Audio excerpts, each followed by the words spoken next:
Bom dia, boa tarde, boa noite, buongiorno, buonasera. Dzień dobry, dobry wieczór, good morning, good afternoon, good evening, and good night, wherever you may be. Jay Slater case. No, sorry, not Jay Slater case. This one is the three Brighton ladies case. As far as I know, last time I checked, still no updates on anything at all connected with those three ladies found dead in Brighton. No updates at all on the first man that was washed ashore, I believe, Rottingdean Beach, just past Brighton Marina there. No update on the second man that was washed ashore by the marina, Madeira Drive, same area as where Rebecca Adetoro was washed up. So just to recap, making sure everyone's on board with where we are so far, we have the three Brighton ladies. I know people calling them the sisters. They may well be sisters. I don't know. I don't think anyone knows exactly who they are. So that's why I refrain from saying they're definitely sisters. They may well be, but they could be three completely different people. The three Brighton ladies, one man and then another man, all washed up or found in the sea off Brighton. And the police really have nothing to tell us. Oh, apart from please don't speculate and no third party involvement apparent. Words to that effect. Um, so, where are all the investigative journalists that used to exist in the world? Where are they? They would be the people fishing around for answers from the police, from anyone in the know, from anyone involved, or anyone that is related to these people. But we have silence. And there we were, you and I, thinking it was just the Guardia Civil in Spain that are silent whenever they are conducting any kind of investigation or following a case. But it appears that Brighton is now, or Sussex Police, we should say, is well and truly in the Guardia Civil mould of don't tell anyone anything, and hopefully the case will just resolve itself somehow. That's obviously not how it operates in social media world, so we continue to dig. Now, I've been having a good look through Facebook posts and that, and one thing that is both alarming and surprising is that the immediate family members don't seem to have anything to say now. Now that the GoFundMe has closed at what was it, £45,000. Now the GoFundMe for the three ladies has closed. No one's got anything to say. It looks like Joseph, the father, Joseph Adetoro, aka Joseph Jacobson, has nothing to say. No post on the three girls or the three ladies. Uncle Soji, who ran the GoFundMe, he set it up. Uncle Soji has nothing to say on the three ladies.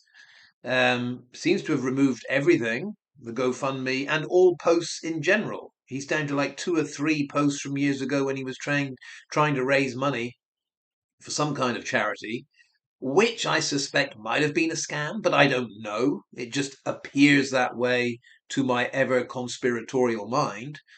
So Uncle Soji's got rid of nearly everything on his Facebook page, and Joseph's got rid of anything to do with the girls.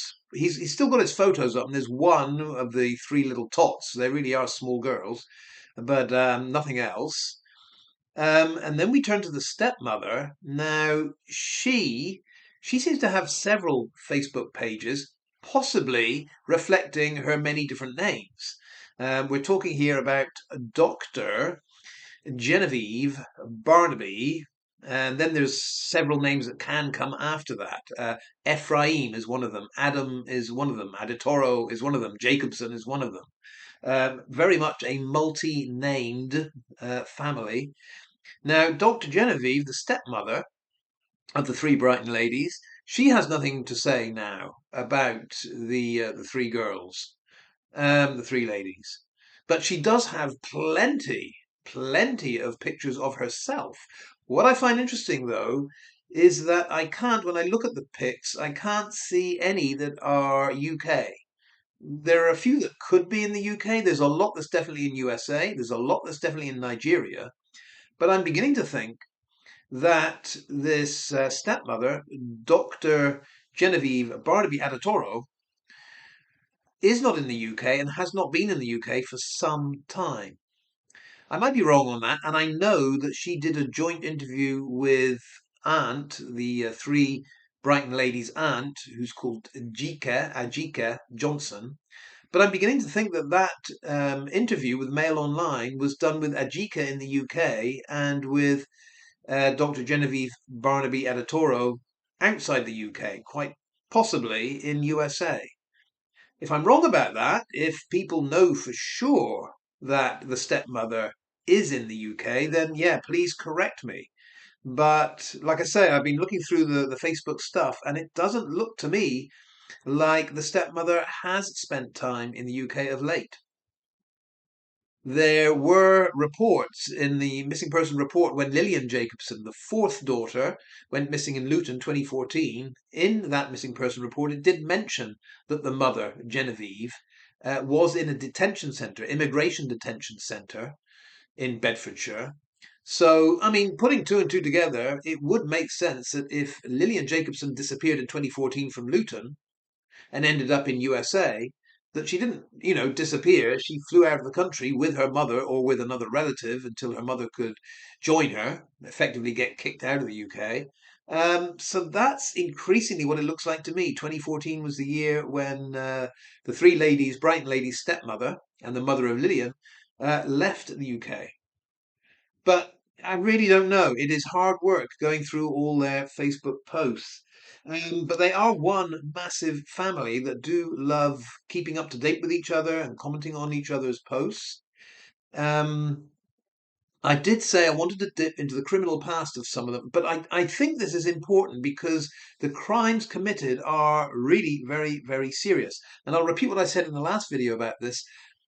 There is nothing that I can see immediately at all that says the Brighton lady's father, Joseph, has any criminal past at all. I don't see that. I haven't really looked, but I don't actually see it. It's the other family members that have been up to no good. I mean, a lot of no good. Let's turn to one of them. So we have, I'll choose two. I did say that if you look at the list of Adetoros that are on the electoral roll in Manchester, there's not that many of them. I mean, I could fly through the whole list. Johnson, Lillian, Najika, Anton, Aderonke, Adeshegun, David, Yakubu, Sharon, Florence, Solomon, Aboyami, Yerumbe, Wazyu. I mentioned Wazyu yesterday. He was the guy arrested in Gibraltar for immigration fraud. Aisha Adetoro Ipaye, Olatunde is one of them will feature today. And we'll go straight to that. Olatunde Yakub Adetoro. Let's see what he got up to. So all of these Adetoros are based in the Manchester area. They all know each other. They all comment on each other's posts and that. So exactly who is related to who, I can't be 100% sure. But, they're all one big family, it seems to me. So this is from the Mirror, Daily Mirror. Robber given 8 life sentences for trying to kill a cop is released after just 15 years. And this is dated 2015, March 2015. So if he was released after 15 years, he must have been convicted in year 2000. And who are we talking about here? It is Olatunde Adetoro. He sprayed pedestrians with bullets from an AK-47 assault rifle and a Smith & Wesson pistol during a terrifying 40-mile police chase. In the UK, if you get sentenced to 8 life sentences, it must be pretty bad. Let's just say that. But also, I would say, typical of modern day UK, no surprises that after being given 8 life sentences, he was free after 15 years. Robber given 8 life sentences for trying to shoot dead a policeman and 2 others has been freed after 15 years, the Mirror tells us. Olatunde Adetoro sprayed pedestrians with bullets from an AK-47 assault rifle and a Smith & Wesson pistol during a terrifying 40-mile police chase. He also kidnapped a woman and used her as a human shield. A judge jailed him for the equivalent of 114 years and said he was in a special category of dangerousness. But Adetoro, 45, a member of Manchester's notorious Cheetham Hill gang, has now been freed on licence from Category A Long Lartin Jail in Worcestershire. A source said it makes mockery of the system after he shot at all those people. Why hand him such a serious sentence and then release him after 15 years? His victims feel it's a complete disgrace. I would agree with them. They were left traumatized by what he did, and he's free to enjoy his life. His shooting spree in April 2000 began after undercover police spotted his Rover parked near a Renault Clio driven by Francis Dixon on the hard shoulder of the M6 near Lancaster. Adetoro, who had links to West Indian yardie gangs, was picking up guns to be used in a robbery along with pal Andrew Dennis. The officers called for a patrol car and uniformed police tried to pull over Adetoro's car. In the pursuit that followed, he hijacked 2 cars and shot and wounded 5 people, including a policeman, a cyclist, a solicitor, and a pensioner. He also hijacked a Ford Fiesta in a queue at traffic lights and threatened to kill the female driver as police closed in. The chase finally ended when Dennis crashed a hijacked BMW into a lamppost. After a 7-week trial at Manchester Crown Court, Adetoro was convicted of 21 charges, including 3 counts of attempted murder, kidnap, hijacking, using firearms to resist arrest, and threatening to kill a female motorist. He was also found guilty of conspiracy to commit armed robbery along with Dennis and Dixon, who were both jailed. Sentencing Adetoro, Mr. Justice Douglas Brown said his disregard for human life placed him in a special category of dangerousness. During a hearing in 2012, a parole board heard he had passed GCSEs and an Open University degree in humanities with philosophy and literature behind bars. Very nice, very nice if you can get a free education that leads to somewhere like that. The robber, who claimed to have carried out 10 raids in a life of crime that began at 15, was attacked by 3 inmates in October 2011. Imagine my surprise. He told the parole board he had been pressured into converting to Islam while in prison. Adetoro's solicitor David McCorkle said, from his perspective, he's spent quite a bit of time in prison and he's just trying to get his life rebuilt. A Ministry of Justice spokesman said, we do not comment on individuals. So that is the charming Olatunde Adetoro. And if you remember, he shared the same residence as 2 younger brothers, David Adetoro and Adeshegun Adetoro, and they were both convicted for armed robbery. So that's 3 we can cover in one go. I won't bother looking up Adeshegun Adetoro right now, but I have already found what David Adetoro did. And this is the one, David Adetoro, I'm not sure if he is also a brother of the 3 Brighton Ladies' father. Is he Uncle David or not? I'm not sure. One thing odd I have noticed is that in David's Facebook page, he has, I think, 2 pictures that are conspicuously Barcelona, Spain. Nowhere else. Oh, no, that's not true. I think there's one in Dubai. Barcelona, Dubai feature in David's photos. And Uncle Soji, the one that organised the GoFundMe, he's just got one picture left, one photo left, and it is also Barcelona, with his own brother in the comments saying, where's this? And a cousin says it's Spain. It's all very odd. It's almost like between Uncle Soji and his brother, they're trying to show the world that Soji went to Barcelona, went to Spain for some reason. Why they would want to announce that to the world, I don't know. David Adetoro conspicuously got photos of Barcelona. Makes me think there's something going on there, and probably not 100% legal, but I don't know. Let's move on to, if we can find him, David Adetoro. Cousin maybe, uncle maybe to the 3 ladies that were found dead in Brighton, their father. Connected, definitely in some way. And this is dated 2013. This was when David Adetoro was in jail, but appealed his sentence, can you believe? A notorious armed robber jailed originally for 26 years for a string of raids has had his case referred to the appeal court. A notorious armed robber jailed originally for 26 years. Has filed his appeal. David Adetoro was found guilty of being part of a gang that planned 14 robberies in less than 2 years. During the raids, one man was almost killed and others were terrorized when loaded guns were pointed at their heads.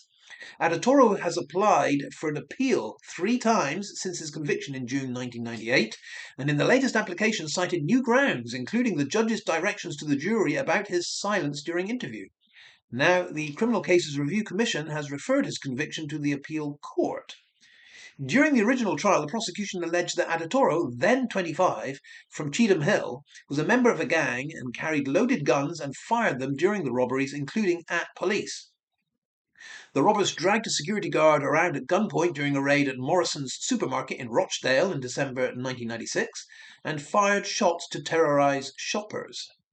Lorry driver Derek Monks, who rammed his cement mixer into the gang's getaway car as they fled a robbery in Bredbury, was shot in the neck and narrowly escaped paralysis. A week later, police arrested 5 men, including Adetoro. Out of the £232,000 haul stolen in the robberies, only 5,000 was recovered. Wow. So £227,000 was still out there somewhere. How does that work? If you serve your time in jail and you come out, you still get all that money, I guess. It's buried in the garden somewhere. Adetoro had previously been jailed for, well, maybe that would explain why he has pictures of him in Barcelona and Dubai. Maybe the guy doesn't have to work anymore now he's out of jail. Adetoro had previously been jailed for armed robbery, but joined another gang of armed robbers just 6 months after he was released on parole. They plotted 14 robberies, 8 of which went ahead. His fellow gang members, former Cheetham Hill school friends, pleaded guilty and got lesser jail terms, but Adetoro denied the robberies and got the toughest sentence. A statement from the Criminal Cases Review Commission said Adetoro had asked for an appeal against his conviction 3 times since he was jailed in 1998. It said in June 1998 the court dismissed his appeal against conviction but reduced his sentence to 22 years. How does that work? You reject the appeal, but we say, well, we'll knock a few years off anyway for all the effort you went into in appealing? That's just crazy. He applied to the commission in October 2002. In June 2003, a decision was made not to refer the case. Mr. Adetoro applied again, citing new grounds in April 2004. Blah, blah, blah. This is going on about his appeals. And that doesn't say anything more after that. But eventually David Adetoro got released, of course. As far as I can see from Facebook, he is out there now. Whether it be Manchester area or Barcelona or Dubai or wherever. But it would seem like he may well have a lot of that 230 odd thousand still in his pocket, spending it happily forevermore. And crime doesn't pay, they say. So the point of all this, I went through Wazio Adetoro's conviction in Gibraltar yesterday. Today we featured Olatunde with his 8 life sentences and David Adetoro with his 26 or 28-year sentence, whatever it was. That's 3 of them. There's a lot more. Like I say, you could almost Google any one of these names of the Manchester Adetoros and you're going to find, either involved in a gang that was involved in crime or directly involved in something very violent and nasty. One more time, I have no idea if Joseph Adetoro, the father of the 3 Brighton ladies, is involved in any of this. All I do know is Joseph converses with the likes of David Adetoro quite happily online. How you doing, kid? Yeah, what's happening in your life and all that. So Joseph certainly hasn't shunned or become estranged from his brothers. No, he still seems quite happy talking to them and friendly enough in that way. Make of that what you will. But everyone should know that if Sussex police are not looking into the background of this Adetoro family, then we are, and it doesn't look good. I mean, standard procedure in any investigation is to look at the family background, of course.